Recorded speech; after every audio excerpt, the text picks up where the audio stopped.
उत्तर भारत के एक सुदूर गांव भीरापुर में बिजली भले न पहुंची हो, पर वहां डर और दास्तानों ने पक्के घर बना रखे थे।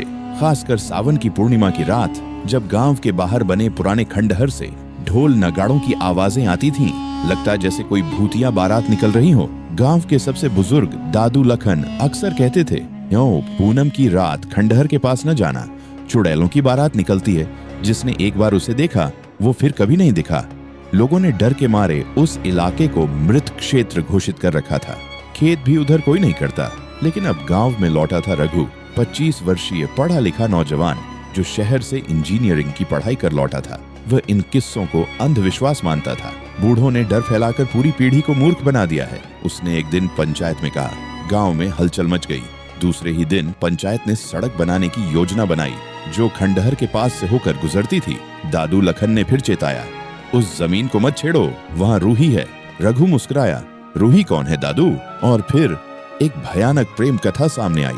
60 साल पहले गांव में एक दिन आई थी एक अजनबी लड़की।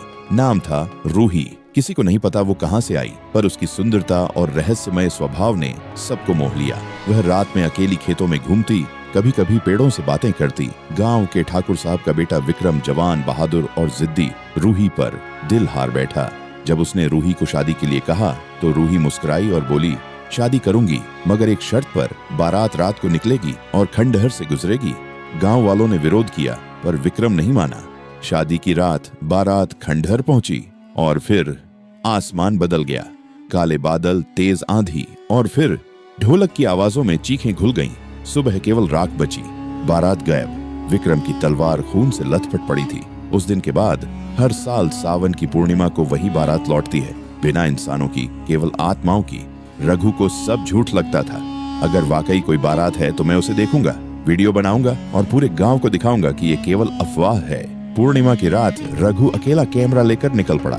हनुमान चालीसा जेब में और बहादुरी दिल में। जैसे ही घड़ी ने रात के 12 बजाए, खंडहर के पास हवा भारी हो गई। ढोल नगाड़ों की धीमी थाप और फिर सामने से आती दिखाई दी चुड़ैल की बारात। घोड़े हवा में तैर रहे थे, जिनकी आंखों से खून बह रहा था। बाराती बिना जमीन को छुए चल रहे थे और दुल्हन रूही लाल जोड़े में अधजले चेहरे के साथ। उसने सीधे रघु की ओर देखा और कहा, "तू आया है। आखिर दूल्हा मिल ही गया।" रघु के हाथ से कैमरा गिर गया। उसे होश तक न रहा जब बारात ने उसे घेर लिया।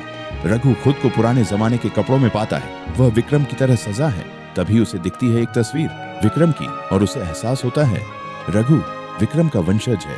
रूही की आत्मा विक्रम की अधूरी शादी का इंतजार कर रही थी, और अब जब विक्रम नहीं रहा तो उसकी नस्ल से कोई ही सही, ताकि अधूरी रस्में पूरी हों। रूही ने कहा, "हर साल मैं दूल्हा बुलाती थी, कोई नहीं आया। अब तू आया है, अब बारात पूरी होगी।" रघु अब एक मोड़ पर था। या तो वह आत्माओं के साथ खो जाए, या फिर रूही की आत्मा को मुक्ति दे। पर मुक्ति आसान नहीं थी। उसे 7 फेरे, अंतिम आहुति और पिंडदान करना था आत्माओं के बीच। रघु ने तय कर लिया, मैं डरूंगा नहीं। रघु ने पूरे होश और श्रद्धा से रस्में शुरू की।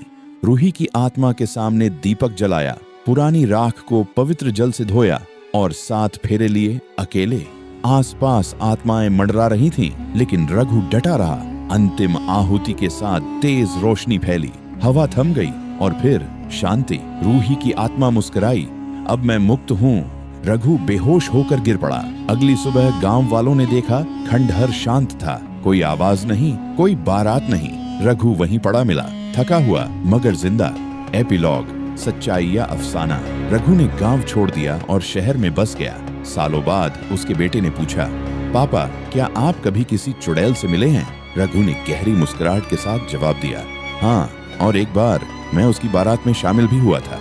तो आपको यह वीडियो कैसा लगा कमेंट करके बताएं, और अच्छा लगा तो लाइक और सब्सक्राइब करना ना भूलें। धन्यवाद।